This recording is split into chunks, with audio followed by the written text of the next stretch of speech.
I'm Sylvia, 24 female. I'm a newly licensed architect, living in a city that feels both overwhelmingly large and refreshingly anonymous. For the past 5 years, my entire world has been consumed by blueprints, scale models, and sleepless nights fueled by cheap coffee and sheer determination. It was all supposed to culminate in one perfect, triumphant day, my university graduation. But that day became the catalyst that finally shattered the flawless family portrait my parents had spent a lifetime painting. Before this story unfolds, I'd love to connect with you. Please let me know in the comments where you're watching from and what time it is in your corner of the world. It's amazing to see how far these stories can travel. Growing up, our house was less of a home and more of a museum exhibit for my mother's impeccable taste. My mother, Olive, an interior designer with a client list of local socialites, had curated every inch of our lives with the same meticulous, detached precision she applied to her projects. Our walls were a sterile gallery white, the furniture was sculptural and uncomfortable, and every decorative object sat in its designated spot, never to be moved. My father, Darren, a financial advisor, ensured the numbers always added up to support this lifestyle of aesthetic perfection. Together, they were the architects of the Morgan family image, successful, elegant, and enviably perfect. And in this perfect family, there were two daughters. There was the masterpiece, and there was the foundation. My younger sister, Serafina, was the masterpiece. 2 years my junior, she was effortlessly charming, beautiful in a way that seemed both natural and highly produced, and had an intuitive grasp of social dynamics that I, with my head always buried in books, could never comprehend. Her life was a performance, and her stage was social media. My parents poured resources into her brand, funding professional photo shoots, designer clothes for her outfit of the day posts, and trips to picturesque locations to create content. They spoke of her follower count with the same reverence that other parents might use for academic awards. Serafina's job was to be seen, to be admired, and to reflect the family's success back to the world. She was brilliant at it. I, on the other hand, was the foundation. I was quiet, studious, and practical. My achievements were the sturdy, unseen support beams of the family's grand structure. When I earned a scholarship to one of the country's top architecture programs, my parents hosted a dinner party. They didn't toast to my hard work, they toasted to the Morgan family's legacy of excellence. My grueling all-nighters, my passion for structural integrity and sustainable design, all of it was melted down and recast into another brick in the family facade. I was praised not for who I was, but for what my accomplishments added to their image. An architect in the family, my father would boom to his colleagues at cocktail parties. Sylvia has always been so diligent, takes after me with that work ethic. The implication was clear. My success was a product of his genetics and my mother's curated environment. My own agency in the matter was irrelevant. The dynamic became painfully clear in the small, daily interactions. If Serafina posted a photo that got 1,000 likes, a celebratory mood would fill the house. If I came home exhausted after a 48-hour studio session, my mother would greet me with a frown. "Sylvia, darling, could you please not wear those paint-splattered clothes in the living room? You'll ruin the aesthetic." It was never, "Are you okay? Did your project go well?" It was always about the appearance of things. My reality, my stress, my exhaustion, my passion was an inconvenience to their curated world. My best friend from university, Morgan, saw it clearly. Morgan and I had bonded in the trenches of our program, surviving on caffeine and mutual encouragement. He was grounded and perceptive, and his family was loud, messy, and loving, everything mine wasn't. It's like they see your degree as a high-end accessory, something to display on the mantelpiece. He told me once after witnessing my mother cut me off mid-sentence to gush about a brand deal Serafina had landed. He wasn't being cruel, he was just stating the obvious. But hearing it from an outsider made the gilded bars of my cage feel colder and harder. The week leading up to my graduation was the crescendo of this family performance. My mother was in a frenzy of planning, not for me, but for the party she was hosting afterward. It was an elaborate affair with a guest list that read like a who's who of her and my father's social circle. She debated floral arrangements, canapés, and color schemes with more passion than she had ever shown for my final thesis project. "We need to make a statement," she said, her eyes gleaming. "Serafina's friends will all be watching. Her influence is growing, and this is a perfect opportunity to showcase our family's standards." I tried to interject, to say that it was my graduation, that perhaps I should have some say in the celebration of my achievement. She waved a dismissive hand. "Don't be silly, Sylvia. You're the guest of honor. You just need to show up and look the part. I'll handle the rest." My father, meanwhile, was focused on the networking opportunities. He'd invited several of his wealthiest clients, already priming them with stories of his brilliant architect daughter. He wanted me to have my portfolio ready to show, not out of pride, but because my talent was a new asset he could leverage. My role was to be the dutiful, intelligent daughter who proved what a fantastic stock the Morgan family was. I felt less like a person and more like a prospectus. My actual feelings about graduating, the immense pride, the relief, the nervousness about the future, were all buried under the weight of their expectations. They weren't celebrating me, Sylvia, the individual. They were launching a new product, Sylvia Morgan, the architect, a premium addition to their brand. And my sister, Serafina, floated through it all with a serene smile, occasionally offering hollow words of encouragement while simultaneously documenting every moment for her online audience. The stage was being set, the lights were being aimed, but I was beginning to realize that I wasn't the star of the show. I was just part of the set dressing. The day of my graduation dawned bright and clear, a perfect, picturesque sky that felt like a cruel joke. In our house, the atmosphere was electric with a frantic, superficial energy. My mother, Olive, was orchestrating the day like a military campaign, barking orders into her phone at the caterer while directing my father on where to place the floral arrangements for the post-ceremony party. I was a secondary concern, a doll to be dressed and positioned. "Sylvia, are you ready yet?" She called from the bottom of the stairs, her voice tight with impatience. "We can't be late. The lighting for photos is best before noon." I stood in front of my mirror, tugging at the graduation gown that felt more like a costume than a symbol of accomplishment. Underneath, I wore a simple, elegant dress I had bought for myself, one of the few things for this day that felt like my own choice. When I came downstairs, the family was assembled in the foyer, ready for their close-up. My father, Darren, looked proud, but it was the pride of a CEO unveiling a new product. My mother's eyes scanned me from head to toe, her expression critical. That dress is simple, but I suppose it will do. The gown covers it mostly." There was no, "You look beautiful," no, "I'm so proud of you." Just an assessment of my presentability. Then there was Serafina. My sister was a vision. She wore a stunning, designer sundress in a vibrant shade of coral that made her glow.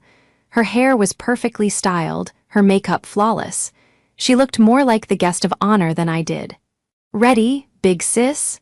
she chirped, holding up her phone to take a selfie of us. "We have to document this historic day." The ceremony itself was a blur. I remember walking across the stage, shaking the dean's hand, and holding the diploma that represented 5 years of my life. I searched for my family in the crowd and found them easily. My father was standing, clapping enthusiastically. My mother was smiling a perfectly polished, social smile. And Serafina was on her phone, her face illuminated by the screen.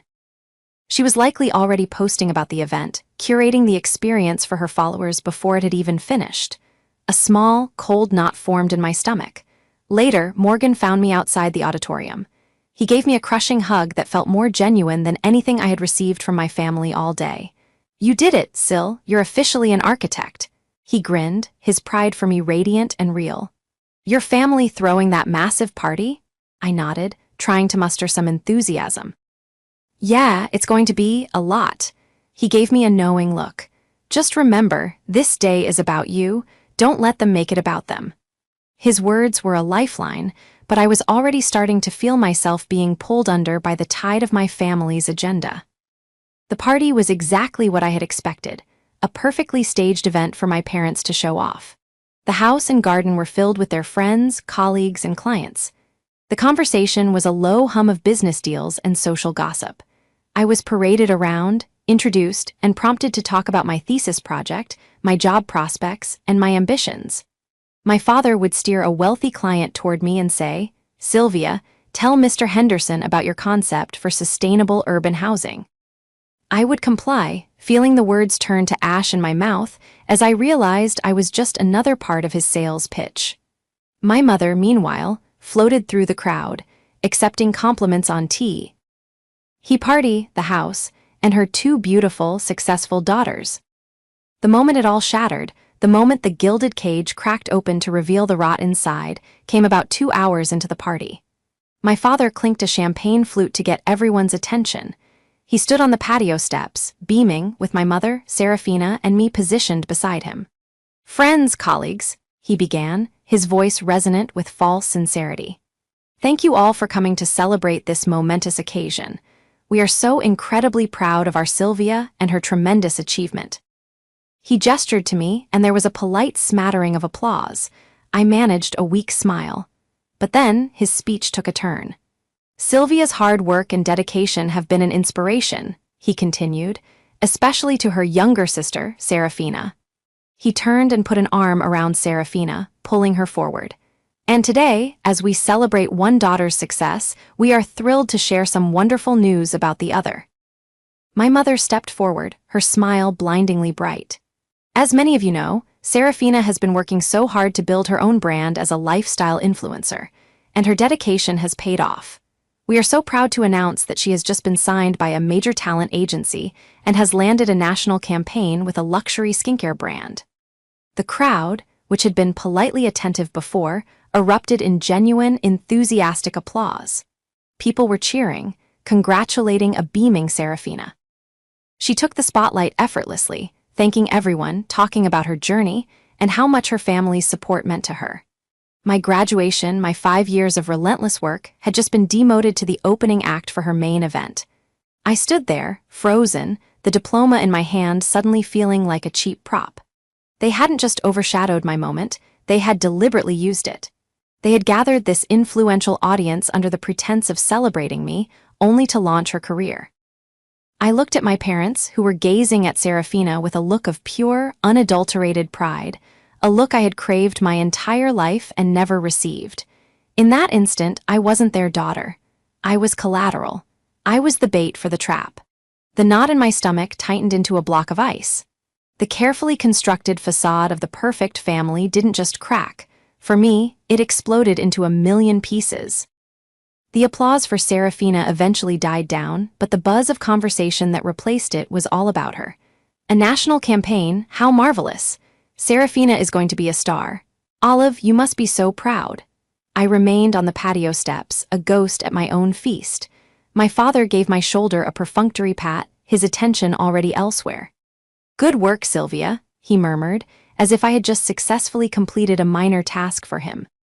He then moved back into the crowd, his arm firmly around Serafina, introducing her to his most important clients as the real star of the family. My mother floated by a moment later, her face flushed with victory. She noticed my stunned silence and leaned in, her voice a conspiratorial whisper. "Chin up, darling. This is a big day for the whole family." My graduation party became Serafina's career announcement, I said, my voice flat and hollow. "How is that a big day for me?" She gave a little tinkling laugh that set my teeth on edge. "Oh, don't be so dramatic, Sylvia. A rising tide lifts all boats. Serafina's success reflects well on all of us. People will see what a talented family this is. Your degree, her brand deal, it all fits together perfectly." She didn't see my pain, she only saw the narrative. We were a package deal, and today's branding had been a resounding success. She adjusted a stray strand of my hair and then drifted away, leaving me alone in the wreckage of my own celebration. I looked around the garden at the smiling, laughing faces. None of them saw what had just happened. They only saw the beautiful performance my family had staged. The only person who seemed to notice was Morgan.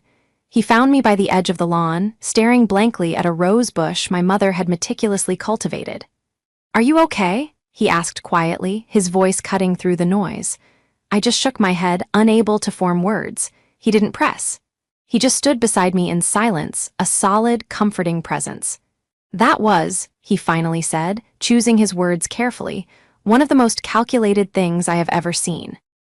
Hearing him validate my feelings, confirming that I wasn't just being dramatic, was like a gasp of air after being held underwater.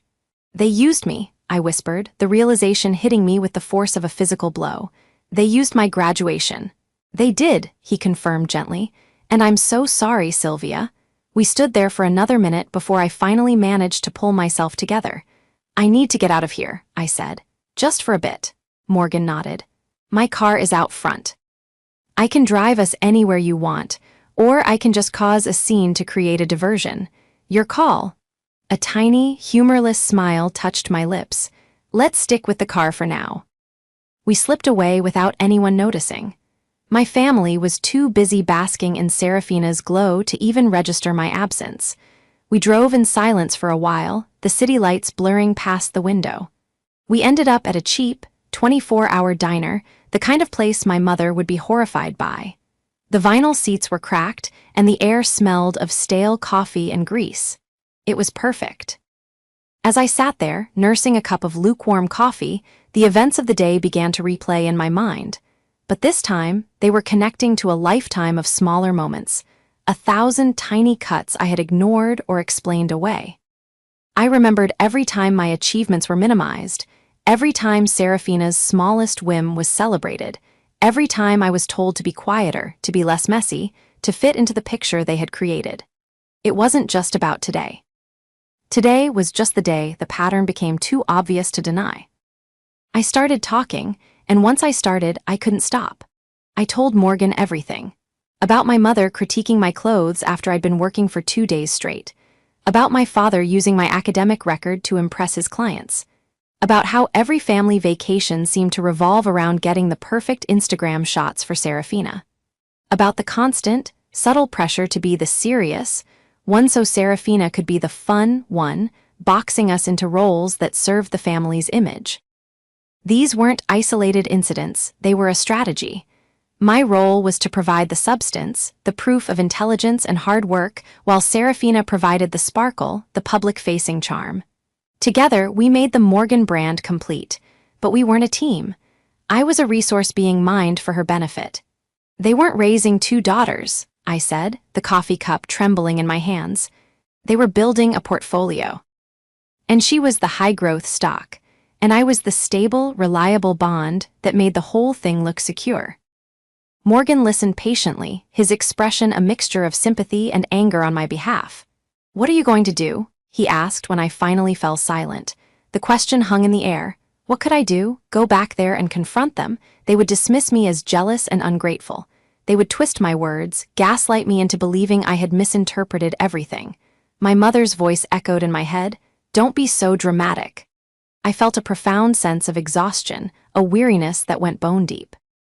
It was the exhaustion of fighting for a scrap of genuine recognition from people who were incapable of giving it. And in that moment, in that dingy diner, a new feeling began to bloom amidst the hurt and anger. A cold, quiet resolve. If I was just a part of their structure, a foundation they took for granted, what would happen if that foundation simply disappeared? The thought was terrifying, but it was also the first flicker of light I had felt all day. I wasn't an accessory. I wasn't a support beam. I was an architect. I knew how to build things. And maybe it was time I started building something for myself, far away from the gilded cage they called home.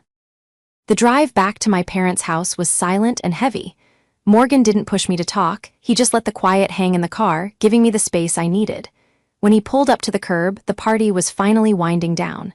A few lingering guests were saying their goodbyes on the perfectly manicured lawn. The house was still lit up, a beacon of superficial perfection. "You don't have to go in there tonight," Morgan said, his voice low. "You can crash at my place. My roommate's out of town." I considered it for a moment, the thought of a quiet, neutral space incredibly appealing. But then I looked at the house, at the front door I had walked through my entire life, and I knew I had to go back in. Not to confront them, not yet, but to begin. My escape wouldn't be a dramatic, shouted affair. I was an architect. It would be a plan meticulously designed and quietly executed. "Thanks, Morgan, but I need to do this," I said. "This is my site survey." He understood. Okay. But call me if you need anything at all. I walked in through the side door, slipping past the kitchen where catering staff were quietly cleaning up. The sound of my family's voices drifted from the living room. They were recapping the night's success.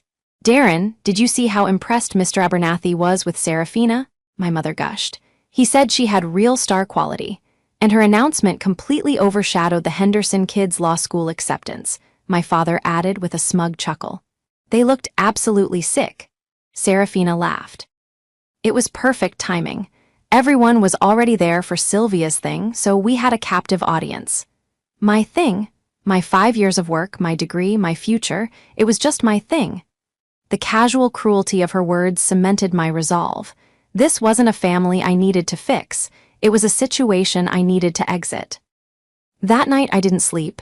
I sat at the desk in my childhood bedroom, the same desk where I had studied for exams and sketched my first designs, and I opened my laptop. I didn't draft a building, I drafted a new life. The plan had to be methodical and swift. Phase 1 was finances. My father managed a trust fund that had been set up for me by my grandparents. It wasn't a huge amount, but it was enough to live on for a year or two if I was careful. He was the trustee, which meant I needed his signature to access the principal. However, the terms stated I had full control once I was 25 or professionally employed.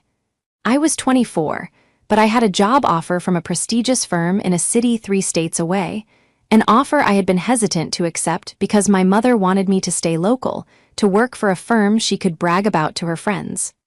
The path was clear. I would accept the job, which would give me legal standing to dissolve my father's control over my finances. Phase 2 was logistics. I needed to separate my life from theirs, piece by piece, without raising suspicion. I started the next morning. I told my parents I was going out to celebrate with Morgan. Instead, I went to the bank and opened a new account that they knew nothing about. I arranged for my paychecks from the new job to be direct deposited there. I went to the post office and set up a P.O. box, rerouting my important mail. I spent the afternoon online, finding a small apartment for rent in the new city, signing the lease digitally. Each action was a quiet act of rebellion, a brick being laid for my new foundation. It felt both terrifying and exhilarating. I was moving with a purpose I hadn't felt in years. Over the next 2 weeks, I operated like a spy in my own home. During the day, I played the part of the dutiful daughter, deflecting questions about my job search with vague answers, letting them think I was following their script. At night, I packed. I went through my room, sorting my entire life into 3 piles: things to take, things to donate, and things to leave behind. I packed my books, my drafting tools, my clothes, my personal keepsakes. I sold my old car online and used the money to put a down payment on a reliable used one I found in the new city, arranging to pick it up when I arrived. Every sentimental object my parents had ever given me, the expensive watch for my 18th birthday, the designer handbag they insisted I carry, I left on my bed. They were props for the daughter they wanted, not possessions of the person I was. The hardest part was the emotional detachment. I had to treat my family like a client with a project that was ending. My mother would talk about redecorating my room, turning it into a more adult space. I would nod and agree, knowing I would never sleep in it again. My father would give me unsolicited advice on which local firms to apply to. I would thank him, knowing my signed contract was already saved on a secure cloud server. Serafina would complain about the pressures of her newfound fame, and I would offer sympathetic noises, feeling nothing but a vast, empty distance between us. The guilt was sometimes overwhelming. Was I being cruel? Was I overreacting? But then I would remember the feeling of standing on that patio, a prop in my own life story, and the guilt would recede, replaced by a cold, hard clarity. They had shown me my value in their world. I was simply choosing not to accept those terms. Morgan was my only confidant. We met for coffee in secret, and I would update him on my progress. He was my sounding board and my cheerleader. "You're building your escape hatch," he said, looking over my color-coded checklist. "It's the most brilliant design you've ever done." His unwavering support was the only thing that kept me from second-guessing myself. The final piece of the plan was the most difficult, getting my father's signature. I drafted an email to him, attaching the job offer and the relevant legal documents for the trust. I framed it as a simple formality. "Dad," I wrote, "I've decided to accept this position. It's a fantastic opportunity. As per the trust's terms, I need to transition it to my control now that I'm professionally employed.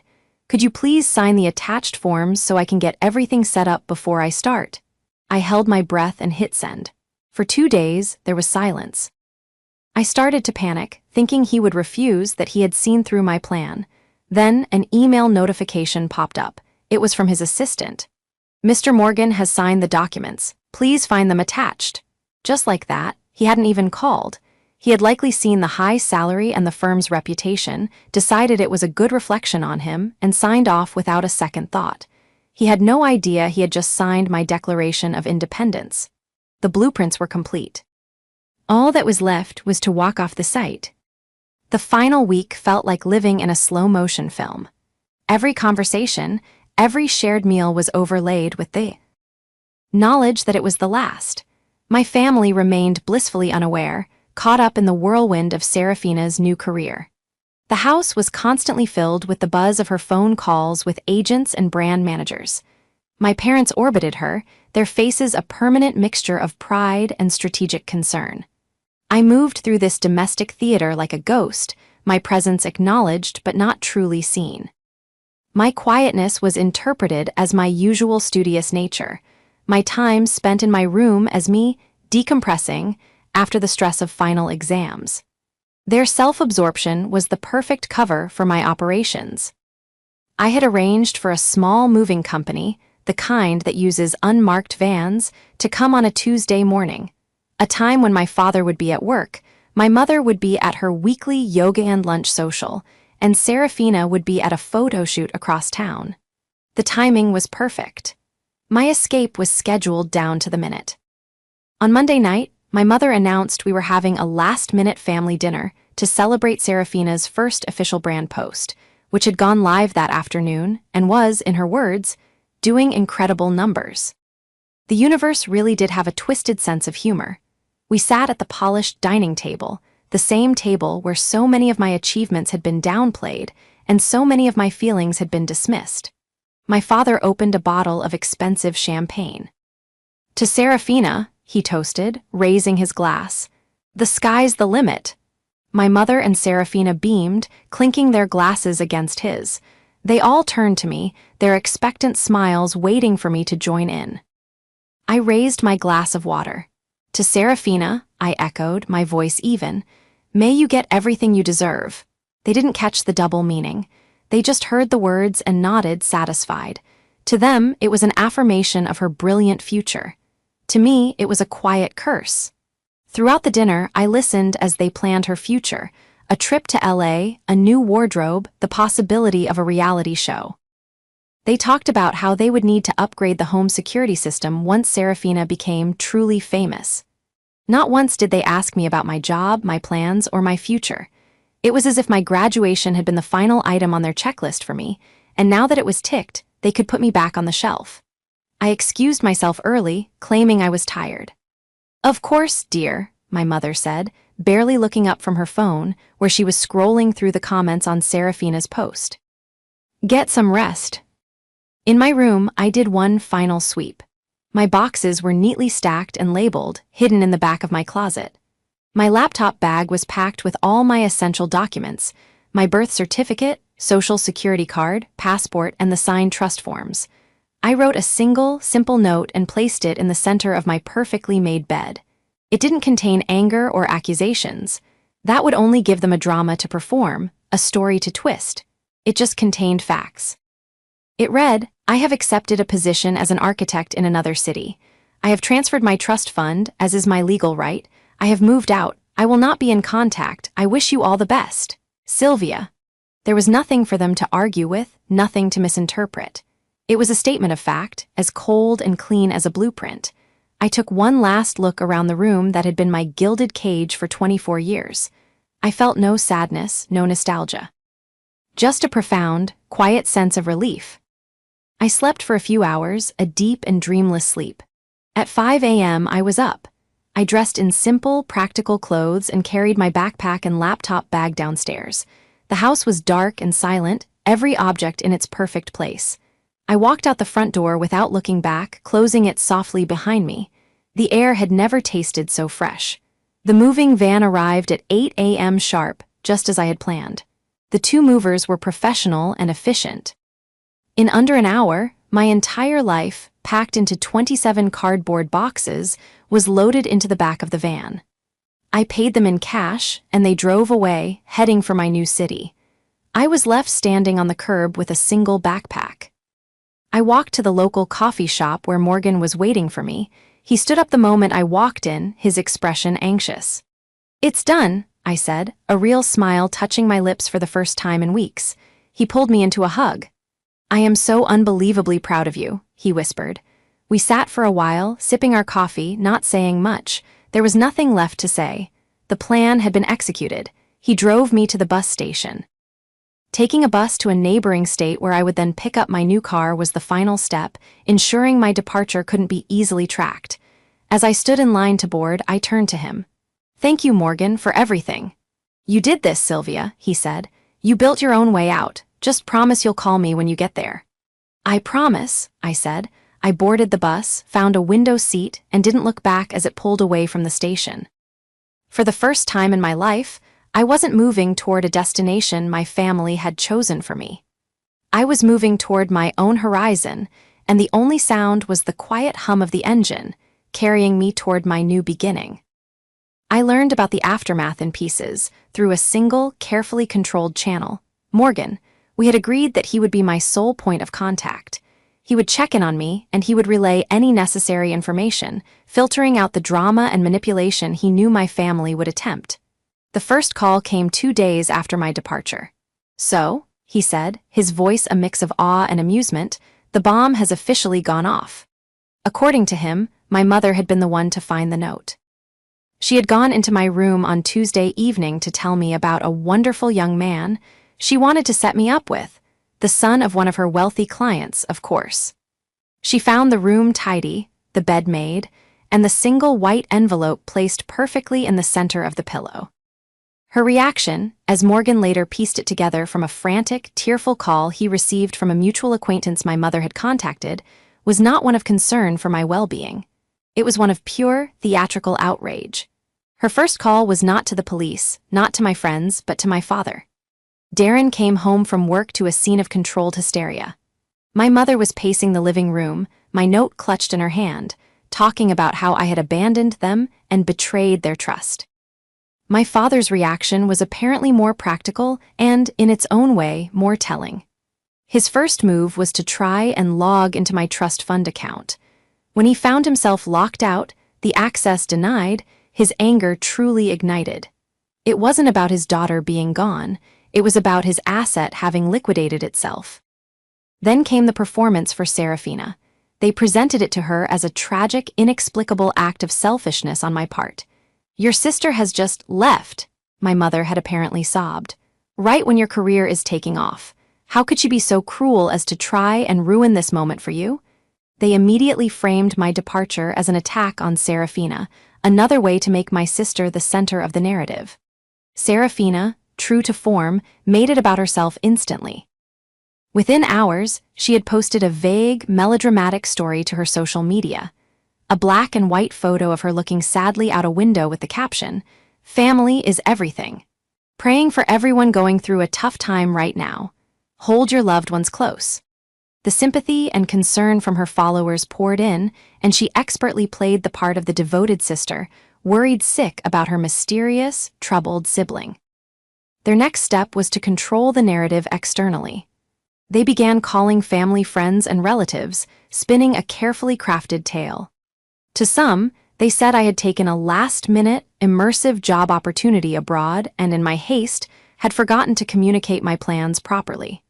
To others, they hinted at a mental health crisis, suggesting I was unstable and had run away in a state of confusion. This version allowed them to garner sympathy while simultaneously discrediting me in advance should I ever decide to tell my side of the story. Who would believe the unstable daughter over the perfectly worried parents? Morgan told me they had even called him, my mother's voice dripping with false concern. "Morgan, have you heard from Sylvia? We are so worried. She's not herself." He played his part beautifully, feigning ignorance and promising to let them know if he heard anything. But their carefully constructed facade began to develop cracks. The first major one was financial. My grandparents, my father's parents, had always been more perceptive than my parents gave them credit for. The trust they had set up was their way of ensuring I had a measure of independence. When they heard I had left, they called my father, and they didn't buy his story about a sudden job opportunity. My grandmother, a formidable woman with a no-nonsense attitude, apparently asked him simple question. "Darren, did you even know your daughter was unhappy?" The question led to a tense, heated argument that resulted in my grandparents withdrawing their significant financial support for several of my father's investment projects. It was the first time his actions had a tangible, negative consequence he couldn't talk his way out of. The second collapse came from within their social circle. The story of my sudden departure, combined with the over-the-top announcement at my graduation party, started to look suspicious to the more discerning of their friends. People began to whisper. Hadn't it been strange that Sylvia's party became Serafina's launch event? Wasn't it odd that the quiet, hard-working daughter would just vanish without a word? My mother's attempts to control the story became increasingly frantic, which only fueled the gossip. Her perfect image was starting to tarnish. She was no longer the flawless matriarch of a perfect family. She was the woman whose daughter had run away from her. The strain began to show. Morgan recounted a story he heard about my mother having a minor meltdown at her yoga club when someone asked a prying question about me. But the most significant blow was the one they never saw coming. I was the family's designated organizer, the keeper of schedules, the one who handled the unglamorous but essential life admin. I managed the family's digital accounts, paid the bills from their joint account, scheduled appointments, and remembered birthdays. I had been doing it for so long that they took it completely for granted. In my silent exit, I had simply stopped. The automatic bill payments I had set up from my own accounts years ago were canceled. The digital calendar I maintained was no longer shared. The renewal for their home insurance, the reminder for their tax appointments, the password for their streaming services, all of that information was stored in my head and on my personal, now inaccessible devices. Within a month, their perfectly ordered world began to fall into chaos. Their internet was cut off for non-payment. My father missed a crucial deadline to file an important financial document. My mother forgot her own sister's birthday, causing a massive family rift. They were like pilots who had been flying on autopilot for years, only to find themselves in the cockpit with no idea how to work the controls. The foundation I provided wasn't just emotional, it was functional. And without it, the entire structure was beginning to crumble. My new life began with the quiet hum of a refrigerator in an empty apartment. The movers had delivered my 27 boxes, and they sat like a cardboard mountain in the middle of the living room. For the first time, I was standing in a space that was entirely my own, unburdened by my mother's aesthetic or my family's expectations. The silence wasn't lonely, it was peaceful. It was the sound of a blank page, a clean slate. I spent the first week unpacking, not just my physical belongings, but my sense of self. I bought a comfortable, oversized couch instead of a stylish, sculptural one. I painted one wall a deep, calming shade of blue, a color my mother would have called garish. I arranged my books on the shelves in an order that made sense to me, not for how they looked. Every small choice was an affirmation of my own identity. My new job was everything I had hoped it would be. The firm was innovative and collaborative, and my ideas were not only heard but celebrated. My boss, a senior architect named Maria, was a brilliant and supportive mentor. She judged me on the quality of my work, the strength of my designs, and the passion in my voice when I presented my ideas. There were no ulterior motives, no hidden agendas. My professional value was just that, professional. It wasn't tied to my family's name or used as a tool to impress others. I worked hard, often late into the night, but it was a different kind of exhaustion than the one I had felt at home. This was the satisfying fatigue that comes from building something you believe in. It was fulfilling. I kept in regular contact with Morgan. He was my rock, my connection to the past, but on my own terms. He would tell me stories of my family's slow unraveling with a kind of detached amusement. He told me that my father had tried to hire a private investigator to find me, but without any evidence of wrongdoing on my part, there was nothing they could do. I was an adult who had legally moved and chosen not to share my address. They had no power over me. He also told me that Serafina's career, which had been launched with such fanfare, had started to stall.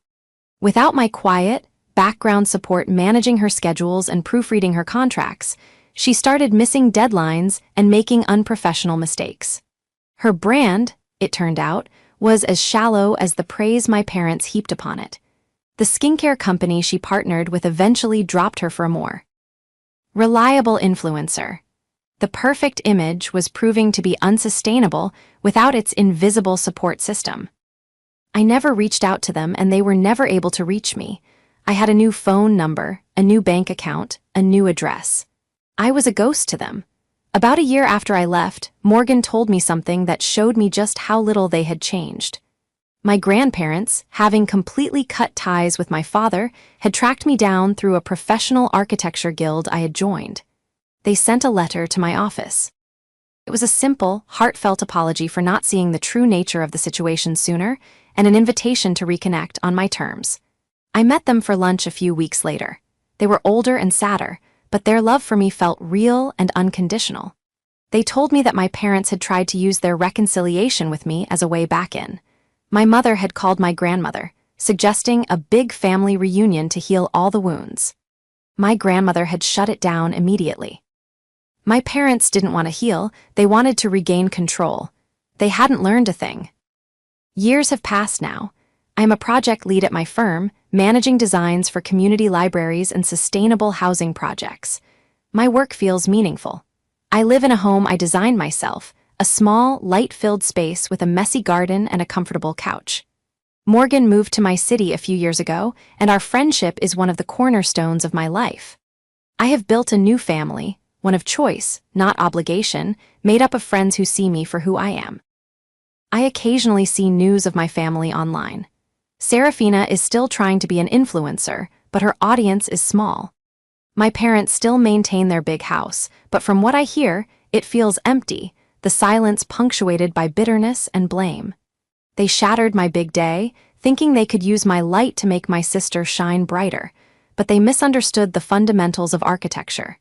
You can't build a lasting structure on a faulty foundation. By treating me as the invisible, unappreciated support, they made their own collapse inevitable. They didn't just lose a daughter, they lost the one person who was holding the whole hollow thing together. And as for me, I finally got to do what I was trained to do. I cleared the toxic site, drafted a new set of plans, and built a life with an unshakable foundation. My own.